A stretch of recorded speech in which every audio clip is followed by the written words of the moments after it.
it's a pleasure for us to have as our speaker Professor Abderrahim Taamouti. I'm sorry for I just checked the pronunciation and I got it wrong the first time. He was a chair in applied econometrics at Liverpool University Management School. He's also a fellow of the Econometric Society. Professor Taamouti received his PhD from University de Montreal, and then he taught at Universidad Carlos III in Madrid before he moved to the UK.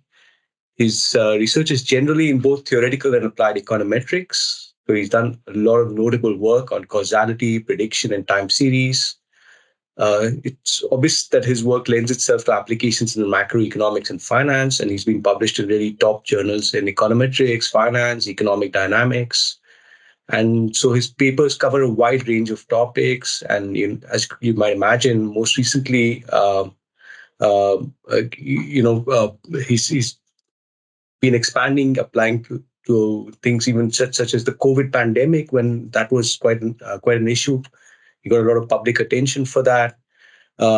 His most recent papers, I think, have been on topics like portfolio selection under different assumptions, value at risk under measurement error, and then he's also, of course, now today's paper is another sort of move slightly away to economic theory a little bit, which we're looking forward to hearing about.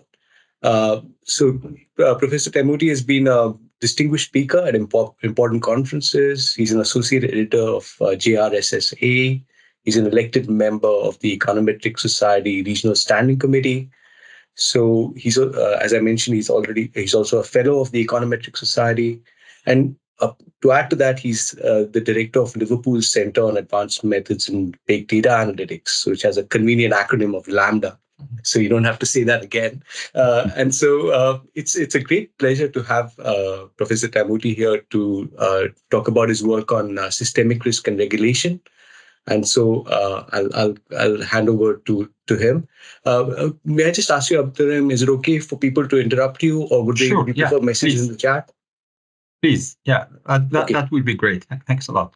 Fantastic. So please, the floor is yours. Thank you very much. Thanks a lot, Jaideep. I hope I'm pronouncing your name correctly. So it's thanks a lot for the invitation. So it's a pleasure to be with you and present this paper at the Center for Global Finance. So okay, let me just try to have this as a full screen. Right. So I think it's full screen, right? You can see. Yes. Yeah. Okay. Great. So again, thank you very much, and it's a pleasure to be here. And so this paper is about incentive-based policies to regulate systemic risk, and this is a joint work with Yassine from Queen's University Belfast. So I would say this is a sort of thinking. I think it's like thinking out of the box. So hopefully the reaction of people will be positive, and so we are, in the phase of collecting comments, questions that hopefully can help with the writing of the paper. But as you can see here, this is about if you want. Introducing policies that can help regulate systemic risk. And so, if you want, the context is, related to the financial crisis that affected, if you want, the economy, the world economy, etc. So, for example, the financial crisis of 2007, 2008, and all these financial instabilities that we saw, for example, with the collapse of Lehman Brothers and other institutions. They somehow not motivated, but forced, if you want, international and national regulators to, make an effort to, regulate this risk and establish, if you want, policies that oversee stability in the banking industry. So, as an example, is the one of Basel III reforms. As many of you may know, is that so these regulations. They were targeting mainly the systemically important financial institutions by increasing their capital requirements with the hope that this can minimize the risk that comes from these institutions and the spread of it to the rest of the financial system. So, the core proposal of these policies, they require that the CFIs develop an additional loss absorbency capacity. So, again, with the hope that this can stabilize their finance and then, mitigate the risk and the spread of it. However, the issue with this existing policies is that they are and they were found by financial institutions as restrictive in the sense that they involve high enforcement costs, and so hence for them is like cost ineffective and cost inefficient. So in the sense that because they are generally ad hoc, requirements in terms of capital, and they may be good for some institutions and maybe less good for other institutions. So, forcing them to put some saving or capital aside instead of investing it. And of course, with some risk, but with potential high income or high profit. So, as I said, these policies or these existing policies are designed to prevent the collapse of individual financial state. That's in fact another issue. Is that if you look at these policies, they focus on the ensuring that there is no collapse at the individual institution, if you want, or for individual institutions, but not necessarily the collapse of the entire system. So as we argue here, so this is essentially because they disregard institution-specific cost or marginal cost, but also institution-specific damage that is caused by the systemic risk of these institutions to the rest, or the spread of this risk to the rest of the system or the financial system. Okay, so what we do in this paper? So in this paper, we argue that regulators can effectively and efficiently motivate financial institutions to decrease or reduce their systemic risk by implementing systemic risk, for example, risk trading permits or reward penalty schemes, that rather than relying on ad hoc capital buffers. So our regulatory system that we introduce here aims to reduce the overall systemic risk and achieve a cost-effective and the cost-efficient allocation of systemic risk units across all the institutions, and in particular across all the CFIs. So as you're gonna see here, so the type of regulations, if you want, that we introduce here are, we are inspired from the pollution regulations. So, you could see the systemic risk as a sort of pollution. So these institutions are emitting this risk to the rest of the system, and so in that sense, we propose regulating financial institutions by either as they do with the pollution regulation by penalizing the the negative externality or the damage that comes from these institutions taking risk by, for example, through buying, selling systemic risk trading permits, in the sense that if you need more, you think that you can take, you need to take more risk, then in that sense you need to buy permits for this. So that's of course an additional cost for the institutions. Or if you are, you are more careful, and then you can benefit from that in the sense that you can sell the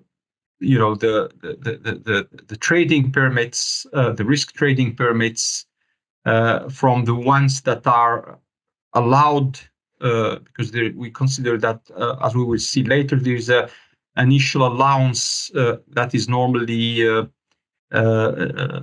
set by the regulator.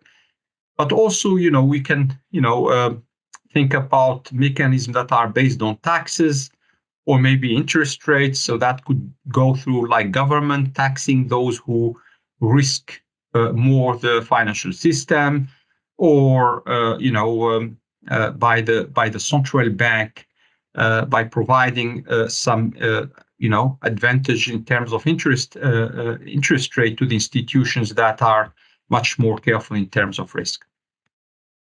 So the contributions of this paper. So we have both theoretical contributions. So that's, I would say, is more in terms of like I would say more in terms of economic theory of these regulatory systems. But I also think that we have a very innovative empirical contribution that helps us, in fact, validate some of the theoretical results we establish in this paper. So theoretical contribution. So we introduce regulatory systems to regulate systemic risk. So this system, as I said, integrate risk trading permits or reward penalty schemes that diverge from imposing an ad-hoc or arbitrary capital buffers. These systems account for institution-specific marginal cost and marginal damage that are associated to any additional unit of systemic risk that they take. So in particular, what we do in the theory is we provide, if you want, conditions for the cost effectiveness and the cost efficiency of this regulatory system. So what we say is that, implicitly, if the behaviors of these institutions, I would say, satisfy these conditions, so the type of regulatory system that we propose here could be either cost effective or cost efficient. And then we bring this to the data. So we try, as I said, we have what I would call an innovative hypothesis testing procedure that allows us to validate this theory. So we investigated whether the real data support or can support the cost effectiveness and cost efficiency of our systemic risk-based incentive regulations.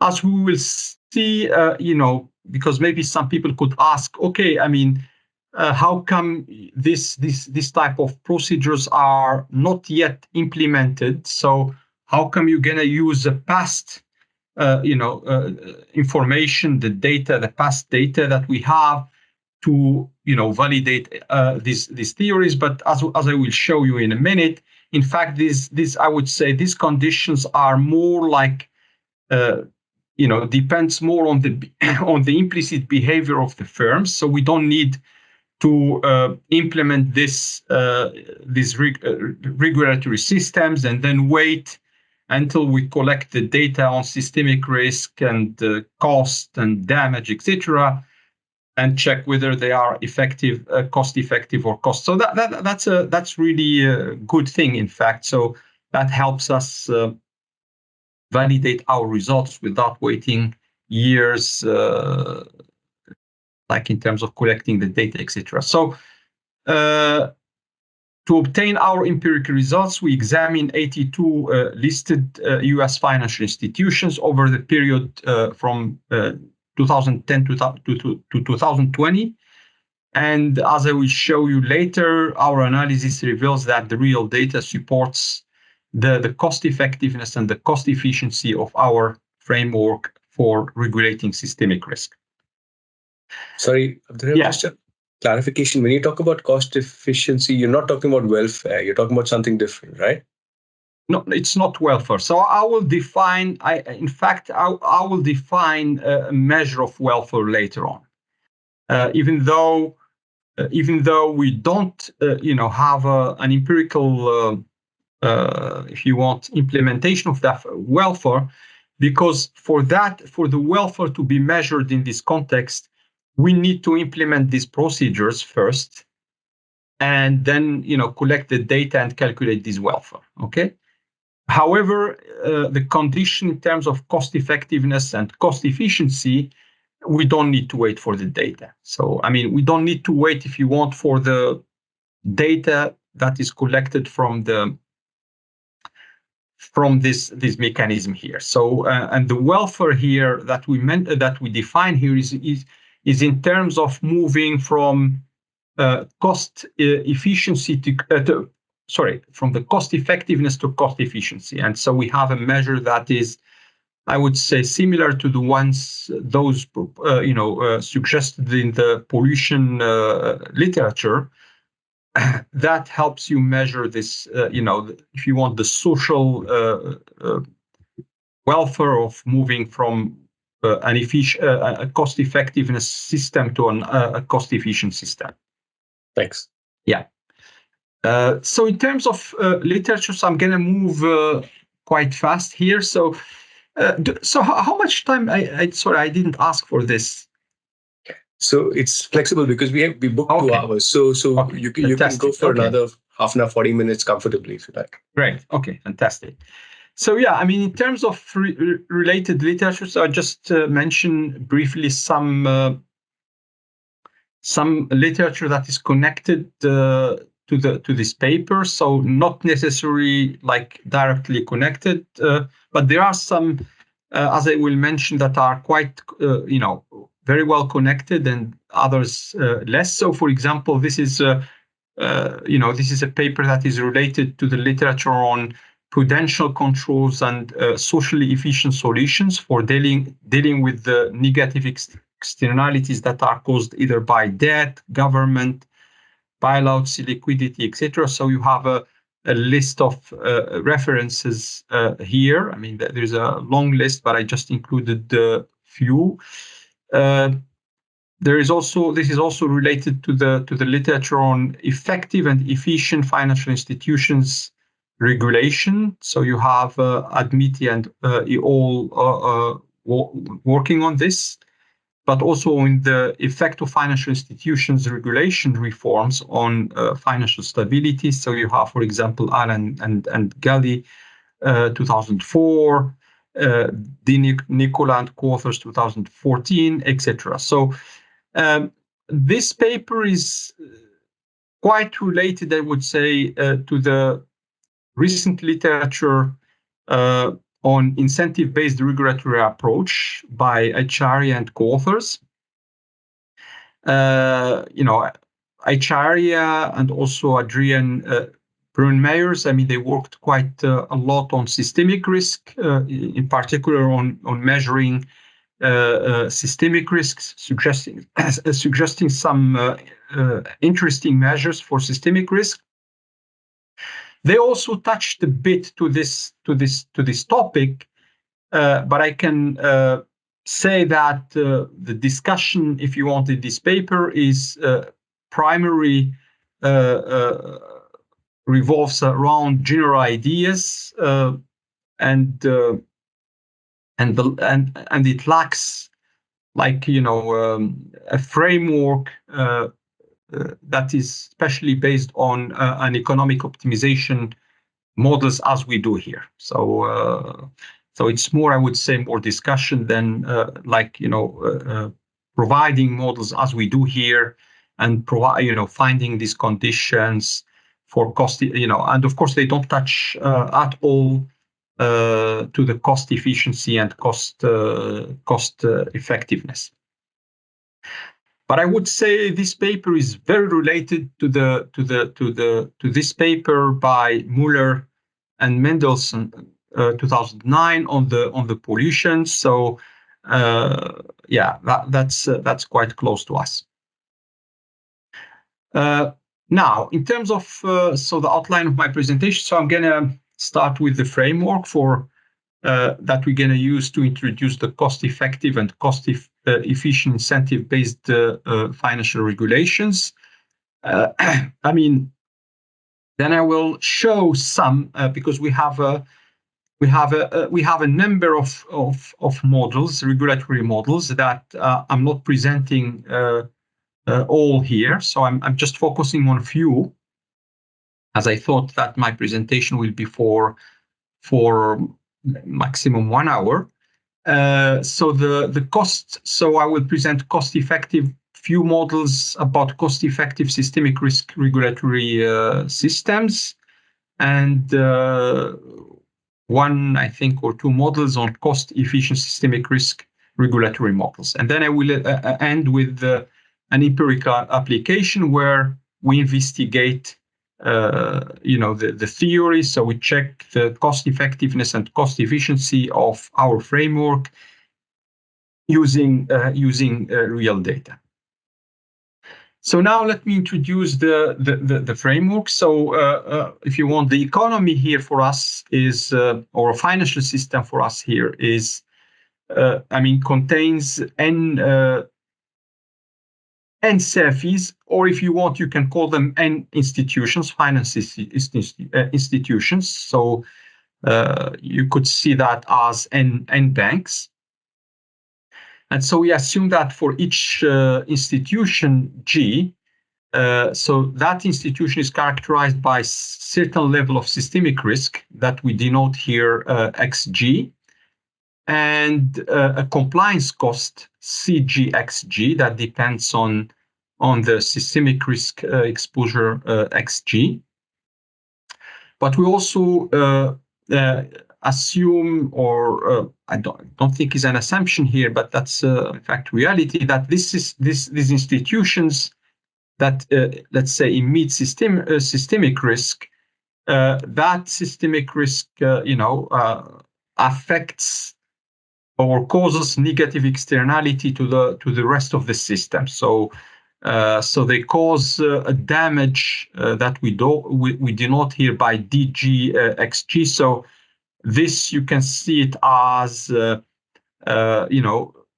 damage that causes G to all the institutions in the financial system. Okay, so that's you could see it as as the sort of contribution of the institution G to the damage in the whole system. And this of course measuring these quantities here is quite challenging, but as we will see, I hope at least we will convince you that that one can use some sort of economic and financial uncertainties to proxy this damage. I'm not saying that it's an exact measure, but it can be viewed as a sort of proxy of the damage. So now let me start with the first model, a basic model on the cost-effective systemic risk regulatory model. So that's a basic model where the optimal level of, if you want, of each institution's systemic risk results from minimizing this economic optimization problem. So minimizing the total across all the institution of the compliance cost, subject to that the total of systemic risk is smaller than or equal to a cap, aggregate cap that is general. We assume that is determined by the regulator, and then we will see how to measure compliance cost later. But that could be viewed as sort of related to capital requirements like systemic-based capital surcharges, as well as other well-known costs related to total loss absorbing capacity, etc. Or lost in terms of investment opportunities, etc. Sorry, just another quick question. So, sure. Wondering why X is the objective, not D here, whether. Yeah, so that's the basic model, but we will see other models where we include the damage. So in few slides I will include that. Okay, so as I said, we have a set of models that that have different interpretations, if you want, economically. They can be viewed as a sort of market-based mechanism or models, no market-based mechanisms. And as we will see that, in fact, if you want to achieve the cost effectiveness, you need to consider damage. So here, the focus is more on cost effectiveness. And then, as you suggested, for cost effectiveness, we'll have to deal with the damage too. So that's the first results from this basic model that says that for each institution G, the condition that characterizes the trade-off between being systemically important and the burden of cost is given by this identity here, or equality here, where lambda, of course, to solve this problem here, we write down Lagrangian, as you know, right? And then take the first order conditions, etc. And that's why we have the Lagrangian multiplier here. So what this condition says is that the cost minimization occurs when so the cost minimization in the financial system occurs when marginal compliance costs for the n institutions are equals or equated to the marginal value of the changing the aggregate systemic risk constraint. So, and because here the Lagrangian is a constant, so what that means is that for all the marginal cost is the same if you want to obtain, so what we're going to call cost effective, that requires that the marginal cost for all the institutions is the same, is equal. And that's what we call the cost-effective solution, according to this literature. So, and then what we do next is we extend this model by considering a market-based regulatory model. So it's here where we introduce, if you want, the trading permits. So here, as I said, we consider a market-based regulatory model that consists of creating a market mechanism in which financial institutions can buy and sell systemic risk permits, a bit like in the pollution emission, at a given price tau. Okay, so here we assume that the price is the same across all the institutions. And so the idea here is that each institution G can either sell the systemic risk units, and so in this case we denote that XSG, so S to say sell. So because they are investing less in risky activities, okay. And then so they sell that at price tau, a unit. or buy systemic risk units from other n minus. So if they want to buy, of course, they will have access to n minus one institutions, right? Maybe they can buy from all these institutions, or just few of them, or etc. One of them, two of them, etc. And then we have the following sum here that represents the quantity or the number of units bought by the institution G from the rest, from the n minus one institution. Okay, and they do that at the same price tau per unit. And from that we create, this minimization problem where the optimal levels of each institution's systemic risk results from minimizing this problem, where you now you minimize the cost of an institution G, plus, if you want, the net of cost or benefit from selling and buying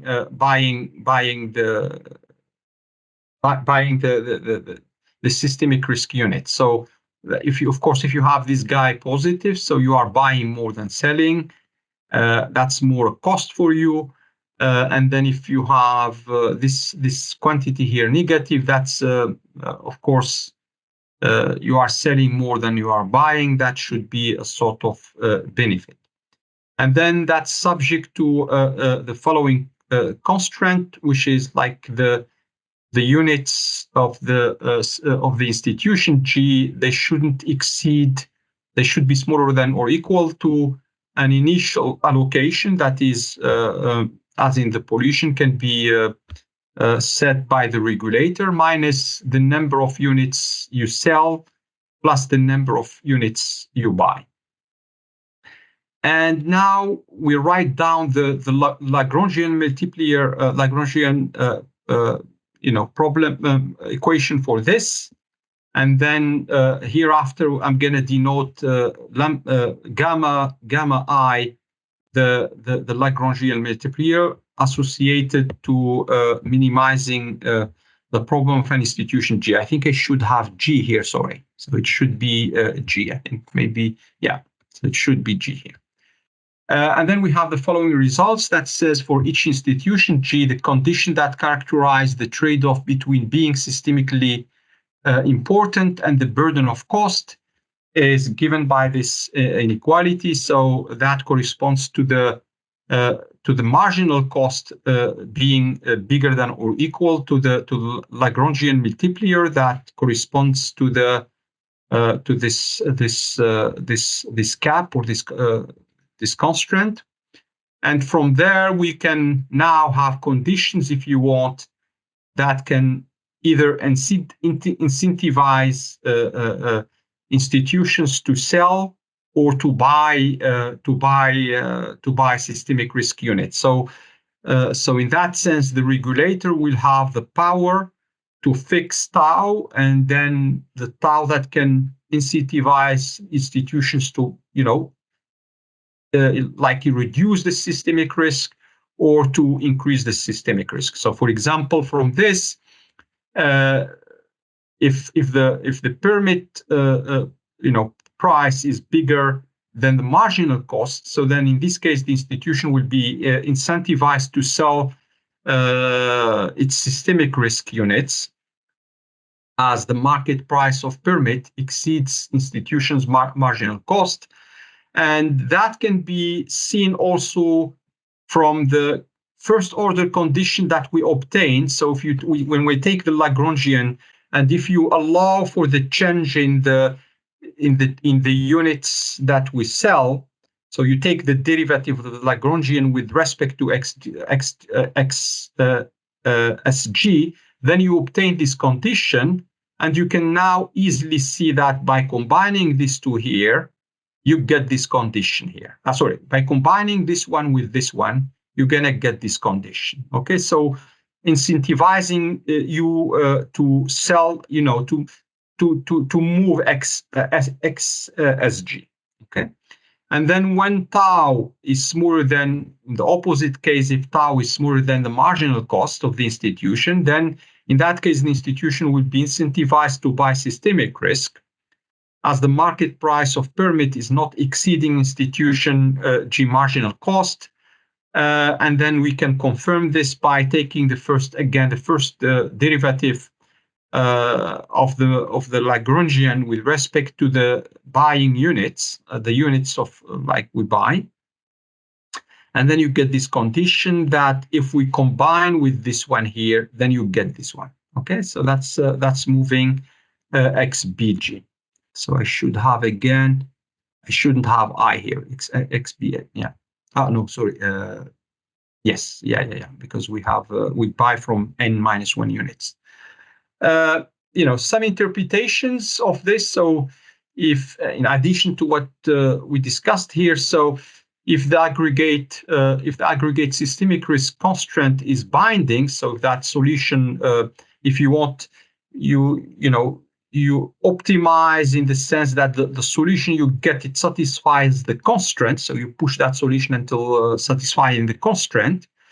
In that case, obviously, all these parameters will be positive, and that in that case you have equalities here. So this one will be an equality. All the conditions here will be equality. So this one and this one and this one. Okay, and then what we obtain from there is that. So, for example, if you take this one here, equalizing this one, so what that means is that the marginal cost will be equal to, gamma g, which in turn equal to tau. So then you have the marginal cost equal to tau. So this means that, again, we obtain a solution that is cost effective in the sense that the marginal costs have to be equalized or the same or equal across all the institutions. So that's a bit what I'm discussing here. Because again, I thought, I will not have time to, enough time to present many models, but so I added these slides to say that if you are interested, instead of like a market-based regulatory model, if you are interested in if you want a non-market mechanism, what you could do instead of like considering a permit for systemic risk, you could instead create mechanism that depends on some sort of penalizing and rewarding mechanism. So that could go through like considering a uniform tax. So that uniform tax will be viewed as sort of tau, which is the cost of the permit. Or you could also consider sort of interest rate that can be dealt with by the central bank, etc. So of course the tax has to go through the government as the regulator in this case.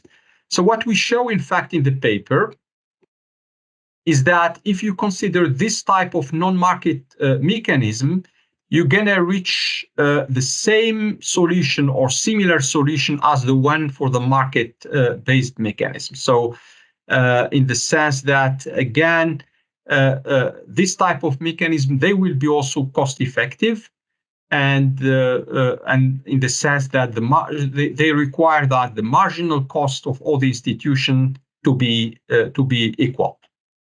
All the marginals are equal. Marginal costs are equal.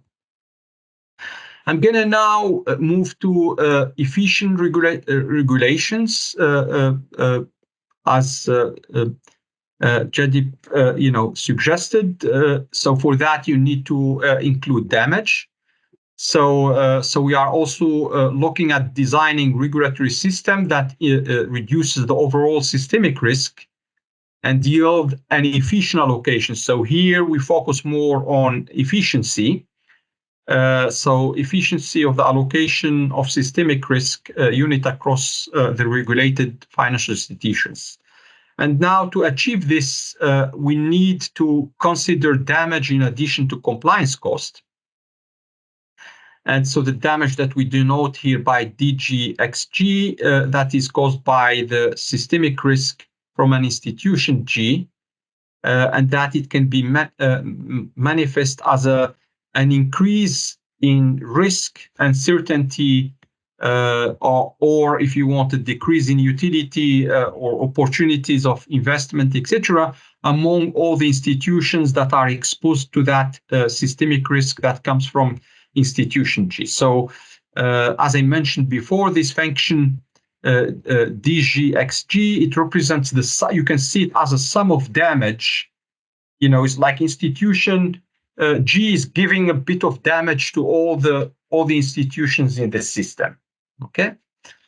So in that case, we can create regulatory systems. So sorry, it should be consider regulatory system that minimize the sum of compliance costs, but also the sum of damage across all the institutions in the financial system.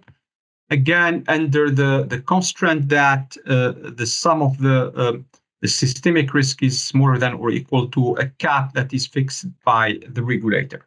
Let me say that, we extend this model, and, I'm not presenting this here, but we extend this model to,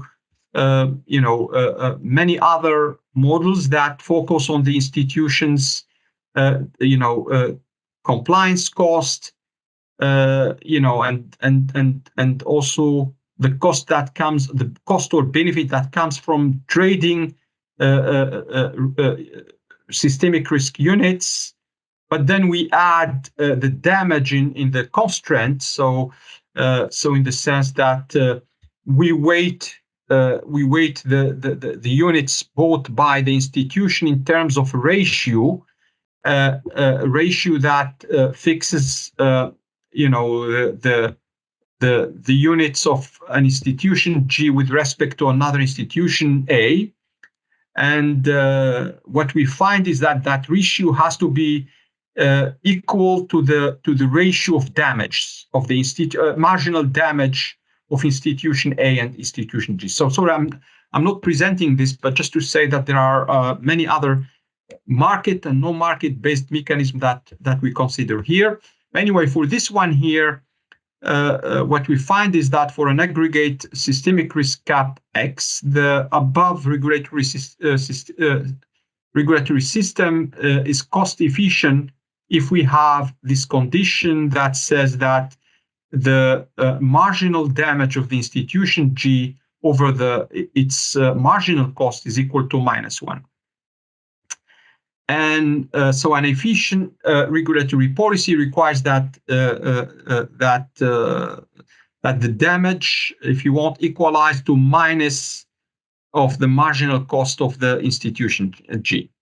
So as opposite to the cost-effective regulatory policy, since the marginal, so what you can see here is that since the marginal damage is not necessarily the same for all institutions, so this means that we allow for some heterogeneity here in this system, in this efficient system. So the marginal compliance cost, it's also not necessarily equal across all the institutions, as we saw in the previous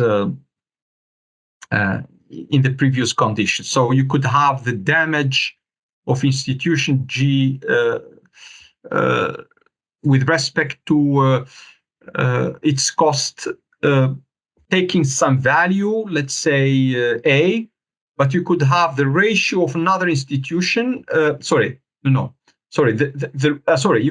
You could have, different damage and cost. So what it says here is that you could have different damage and cost across all the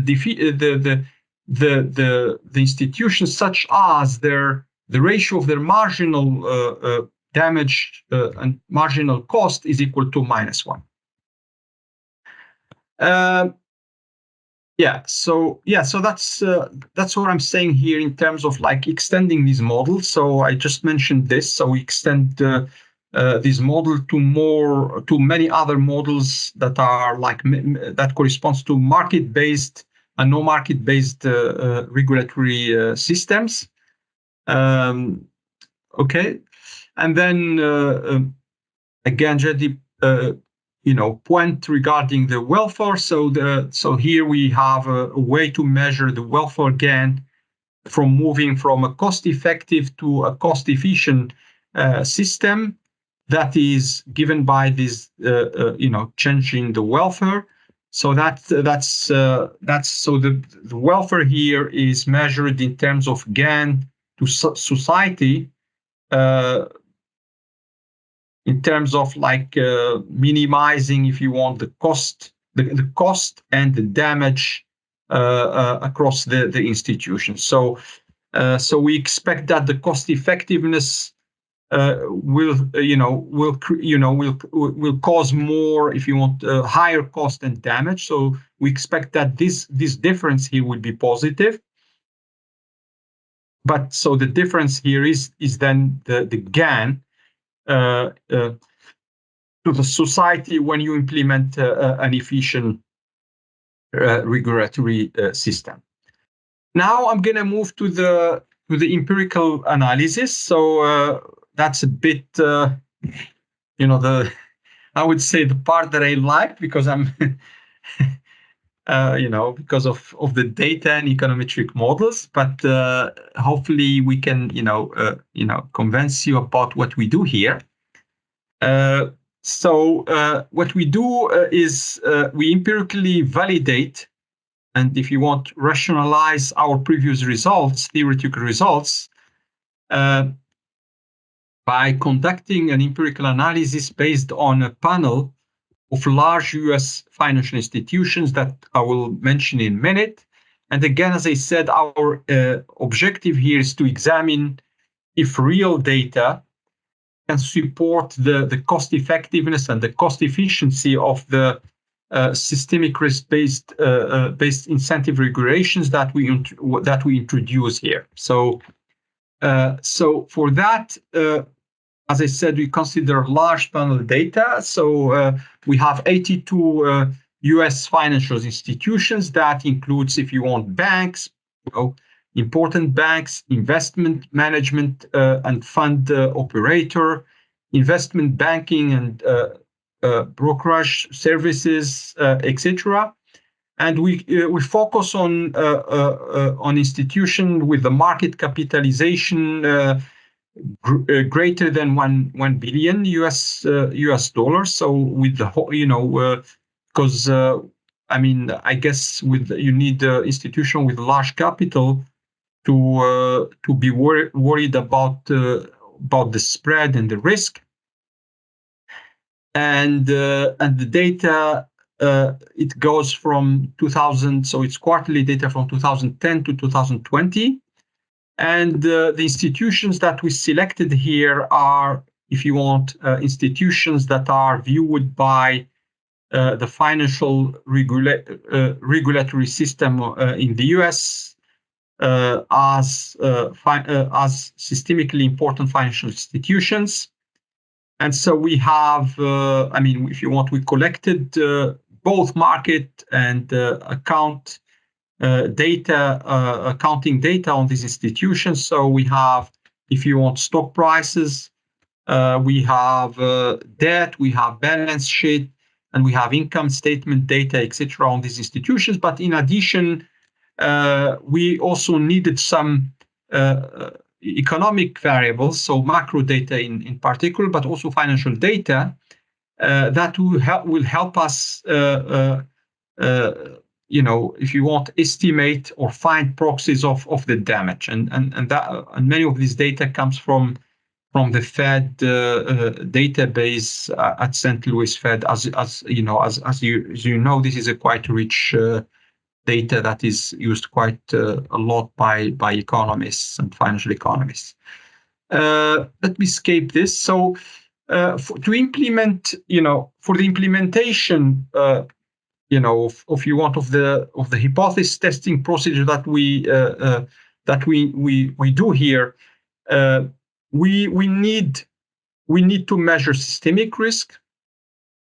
We need to, measure or have a measure of systemic risk, of compliance cost, but also of damage.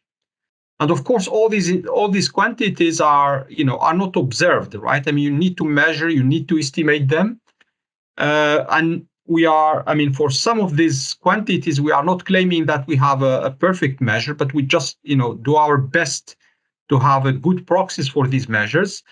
For the systemic risk, I think we use very well established measures of systemic risk that are now used by all the literature in finance, by institutions, I would say by financial institutions, ECB, and so these are like the measure that was introduced by Adrian and Brian Mayer in 2016, American Economic Review, if you remember, that they call CUVAR, co-value at risk. So that's a measure that captures the change in the value at risk of the systemic risk, conditional on financial institution G being under stress relative to its median state. Another measure that can be viewed as a sort of expected capital shortfall is the SRIC of Ronlis and Engel in 2017. That's again a quite famous measure that is used a lot in the literature. And then you have for the compliance cost, we just rely on measures of financial institutions' capital. So in particular, we focus on Tier 1 capital and Tier 2 capital as measures of compliance cost. So that's okay. I will later show you how we measure the damage, but if you want to check the cost effectiveness of the models that I presented at the beginning, we only need to work with systemic risk and compliance cost. So if you remember, for the first model, our theory, says that testing, if you want to suggest that testing cost effectiveness of our regulatory systems requires testing if the marginal compliance costs are constant and equal to all these for all the institutions. So if you remember, that's this condition here. Okay, so that's equal to all the institutions because this guy is positive. So for that one, so we have I think we have a nice way of doing this. So what we do, so of course here we are interested in marginal cost because we want to see whether the marginal cost is the same across all the institutions. So then what we do in step one is we estimate this marginal cost. So for that, what we do is we use, if you want, time series regressions as here, where we regress the cost. So that's the cost that we, I defined here on the systemic risk. Okay, and so we do this regression, this time series regression for the 82 firms that we have. For the 82 institutions that we have, and then of course we do this as a sort of like we do that for two different measures of capital as a sort of robustness, but also for two different measures of systemic risk. So then, so if you want, what we do this regression, and then we recuperate this lambda G for G equal to 1 to 82, okay? And then this lambda G is in fact, because lambda G is just the derivative of C with respect to X, okay? Assuming that there is nothing left in the error term that can cause, that can cause sort of correlation with X. So in that case, you have the marginal cost is given by this lambda G. So we do 82 regressions, we recuperate a lambda G. And then we try to see whether this lambda G is flat, because it has to be constant across all the firms. And that's what we show in this graph. So if you look at different measures of risk, so QVAR or SRIC, and also different measures of compliance cost, we have of course, it's not one line, but we have a lot of points that looks like they are on a flat line, and that's what we provide here. This is the flat line of the fitted values of these points. This is quite, how I could say it is motivating. So it looks like maybe that's positive for us. But we wanted to check whether it is flat, okay? And in math, a line is flat, so if its derivative is equal to 0, right? That's what we know from the basic math courses. So that's what we use. This is the idea which we use, and we said, okay, let's do a regression. So regression where we regress the marginal cost that we recuperated before on the firms. So this is the index for firms. And then we test, so to have a formal way of confirming that this is a flat, to test whether beta is equal to 0 against the alternative is different from 0.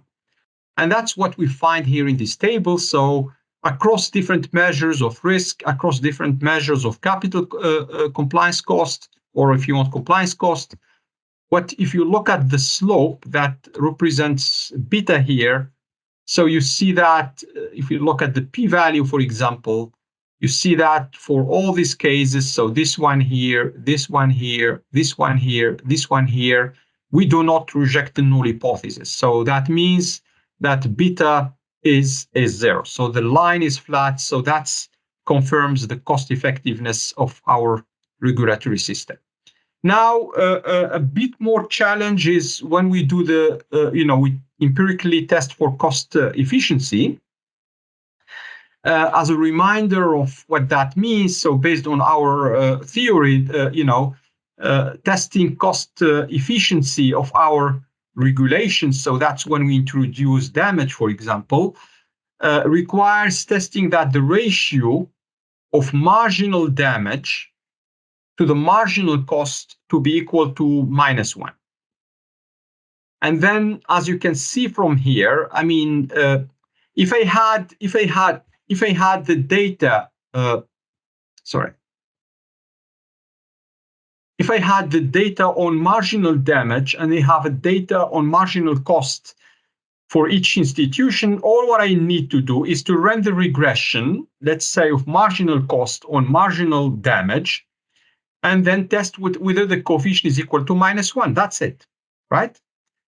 But the challenge here is that the marginal damage for us, for each institution, is not observed. So we have to find a way to measure that marginal damage. And the marginal cost is already, measured, as I said before here. So that's the lambda here. Okay, we just need marginal damage. Yeah, we spend a lot of time thinking how to do that, but the methodology that we came with, of course, is a proxy here. So it's not we are not claiming that is a perfect measure of damage. So we thought in the following way. So we say, okay, I mean, each institution is emitting systemic risk, okay? And then what that does is it creates a sort of uncertainty to the whole financial system, okay? And then we said, possibly if we have measures of either economic uncertainty or financial uncertainties, okay, then we may use some regressions to identify the contribution of each institution G to that total damage, okay? So if you agree with this, so then we what we do, we say, okay, let's go to economics and financial literature and see whether we can find good measures of economic or financial uncertainties, and that's what we do. So we have this measure of economic policy uncertainty from Baker and co-authors. I think that's in American Economic Review, and the financial uncertainty index by Jurado and all. I think that's also in American Economic Review of Financial Studies, one of them. So we take these as proxies of total, if you want, of total damage. Like that's damage here is a sort of like the uncertainty in the system. So what we do then, we try to identify the contribution of each institution to that total damage. So what we do for that, we just regress the total damage on the systemic risk of all the institutions except institution G, right? And then what that means is that the mean equation here, it represents the contribution of all the institutions to the total systemic risk except the institution G. And so in that case, what will be the contribution of the institution G to the total damage will be this error term, or as if you want, is a proxy of it. Okay, so then we take this error term as a measure, if you want. Sorry. Oh, okay. Yeah. So we take this, this error term as a measure of damage of the institution G. And then now to calculate the marginal damage, we just do as we did for the compliance cost for the marginal cost. We just regress this damage for institution A or G on its systemic risk, and that gives us an estimate of this marginal damage. And now to test the cost efficiency, all what we need is to create a ratio of the marginal damage to the marginal cost, and then do a regression with the constant, and then test whether that constant is equal to -1. That's what we do. And then that can be done by a simple t-test, and the results are provided here. So before I show you the results of the test, so we recuperated this lambda here, this phi here for all the institutions, and we plot it. Okay, and that should be like a line -1. And so what we get is this one. So these graphs. After considering different measures of systemic risk like COVAR and it's two graphs. Yeah, this graph and this one. So this one with COVAR and this one with systemic risk, and then we have different, economic and financial uncertainty, and then different measures of compliance costs. So that's motivating. So it looks like flat. Now, whether it's -1 or I don't know what, so we have to check with the test. And that's what we do here. And so we run the test that I mentioned before for different measures of systemic risk, different uncertainty measures, different measures of compliance cost. And then when we look at the test, I would say, there are some places where we reject, okay, that it's not -1. But in many cases, so that this one here, the second one, third, fourth, fifth, we have. It confirms that this is equal to -1. So that's what we do for cost effectiveness, and that's all from my side. And so let me maybe conclude. So we introduce a novel regulatory system to regulate systemic risk. So our regulatory systems integrate reward penalty schemes. These systems account for institution-specific marginal compliance costs and marginal damage associated with an additional unit of systemic risk. We also establish conditions, for the theory, we establish conditions for the cost effectiveness and cost efficiency of these regulatory systems. But we also develop a novel hypothesis testing procedures to validate our theoretical results.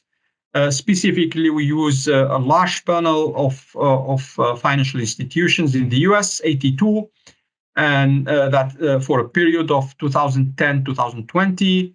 And then we look, at the cost effectiveness and the cost efficiency using some hypothesis testing procedures and regressions. And what we find is that the real data supports the cost effectiveness and the cost efficiency of our framework for regulating systemic risk. Thank you very much. So thank you so much, Abderrahim. That was really thought-provoking. There's a lot of different things to discuss there. Let me just start by giving you a round of applause through the app. Thank you. But before I have a few questions myself as well. But sure. It'd be great if we could get some questions first from the people present in the room. So anyone would want to start with any questions or comments? Sandrine, please. Thank you, Jaideep. I have some question about this idea to apply risk pyramids, systemic risk pyramids to the financial system, because what I know on the literature related to environment, there were some critics about that, saying that it rather increase pollution for some companies, because if you allow some company to pollute more, to buy some permits, some pollution permits, they will be forced to pollute more. So I'm wondering if instead of leading to a more stable financial system, it rather foster some financial institution to take more risk, to take on more risk. This is my first question. And the second question is, you talk about some heterogeneous financial institution. And I was asking myself, why didn't you choose more heterogeneous, for example, only banks, and test your idea on this sample? And then the last question is, yes, I think that the US system is less concentrated than other banking system. So I was wondering if you thought about testing these on more concentrating banking system. This is my question. Okay. Thank you. Thank you very much, Sandrine. So these are really good questions. I mean, I agree that the same could happen in the case of systemic risk. So in the sense that you allow for some institutions to take more risk.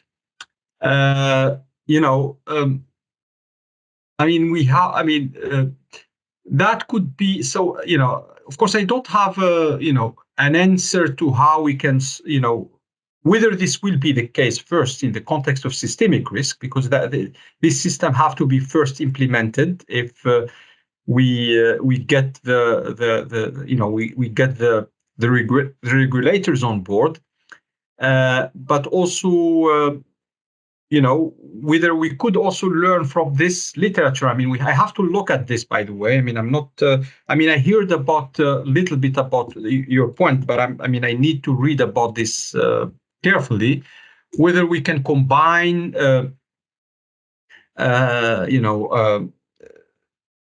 combine different systems to avoid this, or maybe add some restrictions, if you want, the constraint in our models to avoid this situation. So but again, this is very good point, but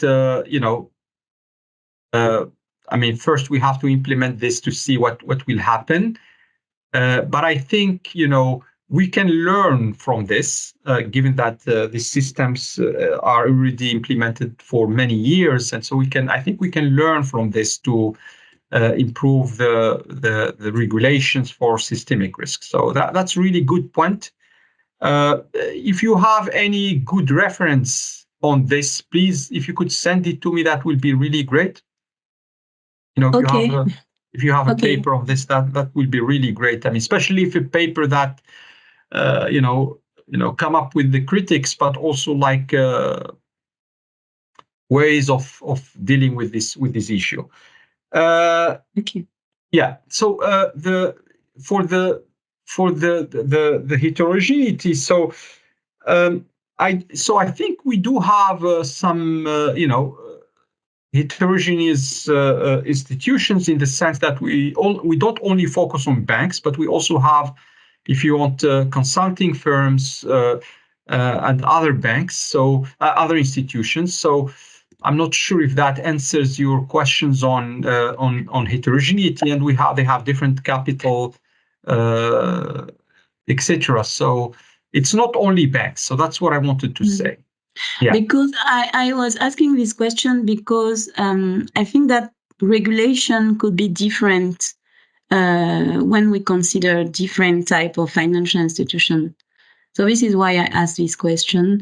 And generally, when we, in the financial literature, when we want to talk or to treat financial system stability, we used to choose homogeneous sample, like, for example, dealing only with bank. So this is why I'm asking the question. Yeah. So if you want, in what I presented, so remember that we have two different models, right? And we have models that that focus on somehow homogeneous institutions. Okay. So if you don't allow for heterogeneity, if you want, from our theory, then all what you can achieve is more like a cost effectiveness, right? And then, but we have, at least theoretically, we have systems that allow for heterogeneity. Now, whether my data includes like different type of institutions, I mean heterogeneous institution, I think so, but we may look at this more, like to see whether we extend this to a more heterogeneous set. And sorry, your third question, so that was about concentration, because concentrated. Okay. Systemic risk is also related to the concentration of the banking system, because the larger a bank is, the more it is subject to systemic risk and to create systemic risk. So your question is whether it should be looking at non-concentrated banks or non-concentrated institutions. I think that the US banking system is less concentrated than other banking system, like, for example, in Europe. So I was wondering if you apply your model to the European banking system, it will change something. Yes, that's really good point. In fact, I got similar comment last week. So I presented this in Lisbon, and I got similar comments. But so in the sense that whether this, I mean the question was related to whether all the what about cost effectiveness and cost efficiency in other systems, like European systems? So because of course I was in Europe, and people were saying why not to implement this for the European institutions? So which is quite related to your question, because that comparing these two systems may lead to interesting results in terms of like cost effectiveness and cost efficiency, in the sense that because again the conditions that I checked, we tested, as I said at the beginning, this is a bit related to the behavior of the institutions, right? To their willingness, to manage systemic risk, and that could be also related to the type of of the system, whether it's like concentrated system or non-concentrated system. So we will look at this. I think maybe it should be. We should look at another paper where we compare different financial systems across, Europe, Atlantic, etc. Thank you. Thank you very much. Thank you, Sandrine. Next, we have Godfrey. Hello, can you hear me? Yes. Yeah, I have a basic question, really. When you said cost efficiency and you put those minimum lines and restrictions, the first thing that came to my mind is DEA analysis.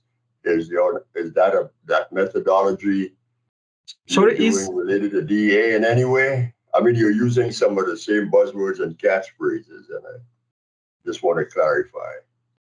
Sorry, I couldn't hear the question. You set up a cost minimization problem. Yeah. And you use words like cost efficiency, etc. And I'm wondering if your methodology is in any way a sort of data and development analysis, DEA, which has been popularized by, especially people who work in the banking field. Let me see if I can rephrase the question. When you say cost efficiency, is it in any way remotely related to cost efficiency in a data and development analysis? Yeah, I mean, so the cost, as I mentioned at the beginning, so the definition, I think I defined this. So so the idea is achieving desirable level of systemic risk while using the least amount of resources. So that's, I guess, in line with what you are mentioning. Okay. All right. Thank you. Thank you. Thanks, Godfrey. Do you have a follow-up question?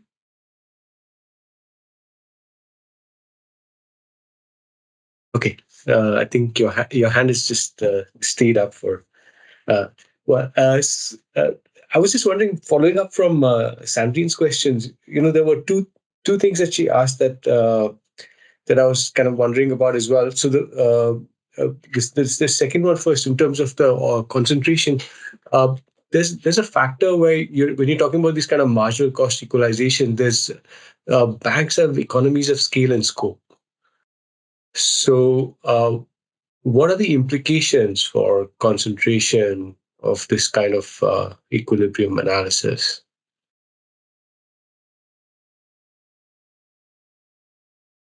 Yeah, I mean, it's. I do have to look at this carefully. I mean, to see how So your question is concentration versus the. So I'm just thinking about competition in general. Basically, if you have this kind of problem, if your marginal cost, you have a kind of an assumption of this marginal cost function. Underlying, right? Yeah. Which may not represent the marginal cost function of banks. Yeah, I mean, you are right. I think there is there is an implicit assumption here that I mean, if you want to, it's more about like linear cost functions. Okay, I'm not sure if you can include in the type of analysis we do here nonlinear functions. But yeah, I mean, I'm not sure about the banking system, but that's this is sort of functions that are quite used in the if you want in the economy when it comes to like analyzing the cost of firms, etc. But yeah, I mean, I have to think about how this is related to competition. How about but you are right. I mean, I think there is an implicit assumption that we make here, and I think I have to think again carefully on this, but maybe we are limited to sort of linear cost functions. Yeah, I mean, because again, this is related to the behavior, and so what so if I look at the conditions, so the marginal costs here is a constant, right? So that's implicitly as if you assume that these functions are linear, right? Mm-hmm. So now whether we can allow for nonlinearity, I have to think. Yeah, thank you. No, but this is a very good point. Yeah. And also, I mean, I was just I'm just first let me just check if anyone else has anything to add or follow. Okay, so while people are thinking of questions, so if I could just sort of summarize what I understood in terms of the main result is that in fact these current regulations are not that are pretty cost effective. So that's what the institutions think. So it's so they are picked in an ad hoc way, like in a more or less uniform way. And so what we argue is that maybe if you are looking carefully at the institutions and at their cost, at their damage, you may set a mechanism that can minimize, of course, the total systemic risk, but also benefit to the institutions themselves. Okay, so we're kind of there by accident in a sense, because it's not by design. So is that basically what you're? Yeah, okay. I didn't attend the meetings. Yeah, okay. So there, fair enough. Yeah, but yeah, I mean, looking at what I read, etc. So that's and what is set as restrictions, I would say, yeah, I mean. So I mean, now maybe if while I'm sure there are more questions coming up, so I'll hold the fort for another couple of seconds. So while I mean, on a more fundamental level, this whole idea of X versus D. Yeah. So the way you measure X is systemic risk already. Now, systemic risk is in a kind of a way a measure of the externality of risk transfer, as opposed to the total risk, which is what is actually regulated of the individual bank.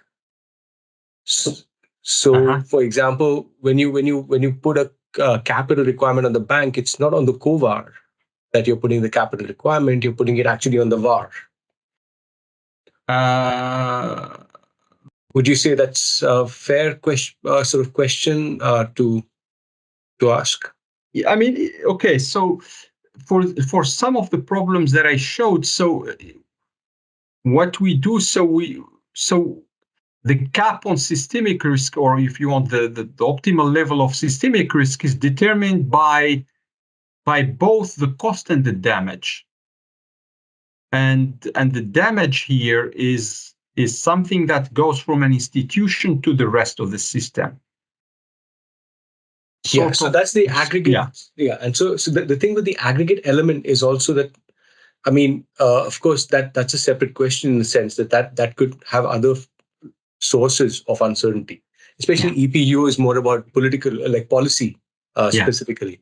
But so, for example, Sandrine's question about including heterogeneity was, there's this other Allen and Gale paper about insurance firms and the transfer of credit risk from banking system to the insurance system, which is completely separately regulated. So that might be a factor that might affect the way the risk transfer is taking place. So, for example, if the insurance here. There will be different type of firms, and they don't have the regulator is also different. Okay, so insuring against the risk, that's what you mean by. So for example, you could sell your credit risk through credit risk transfer agreements. Outside of the banking system. Mm-hmm. So the trading could so when you think of a general equilibrium perspective with the welfare and all that, you would have to think about like what happens outside the banking system as well, in a sense. Mm-hmm. And what happens to the depositors as well. So Yeah, that's if we allow for selling this outside of the system.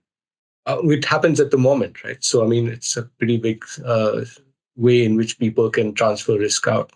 So during 2008, a lot of insurance companies failed as well.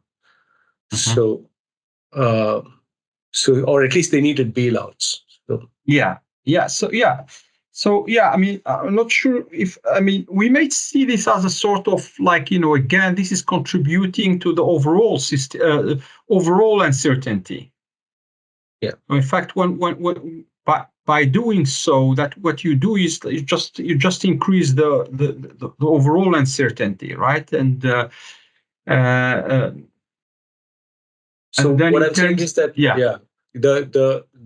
the using the error term as like allocated to the one firm could be a bit tricky. I mean, so what we do is a proxy, right? So what you are saying is that, so in fact, what you are saying is that, in fact, what you have in the error term, you will have this contribution of the institution G to the overall systemic, risk or uncertainty, plus something else, okay? And that's something else, if you want, you can see it as your point. So it's like, you transfer this risk outside of the financial system, right? And then that risk, by selling it, right? And then what happened is just is a bit like maybe it's like similar to what happened in 2007, right, with the mortgage, right? Subprime, right, and that went to the overall system, right, to the economy, and so what you are saying, and the way I see it, is that all what you do, in fact, with this is that that goes also to the overall uncertainty, right? Yeah. And then if it goes to the overall uncertainty, so in the uncertainty you have so you have elements that are related to the systemic risk, but maybe to other things. And for me, that's sort of equivalent to saying that what you capture in the error term is, yes, the contribution of the institution G to this uncertainty, but also plus some other things. So that's why I call it proxy. So that's why it's not really exact. No, that's fine. I understand that. It just there are two aspects to it. So from the testing perspective, if you think about CFIs, then you might want to include insurance companies. But the other was simply that, for example, just controlling for things like elections would change your the way you can how precise your proxy really is. But that's it's a minor comment really. But I think overall it's like really, really interesting what you've presented today, and so everyone's really enjoyed it, and we've had some helpful comments hopefully. So it seems that we don't, unless I can wait one more second if there's anyone who would like to ask any more questions.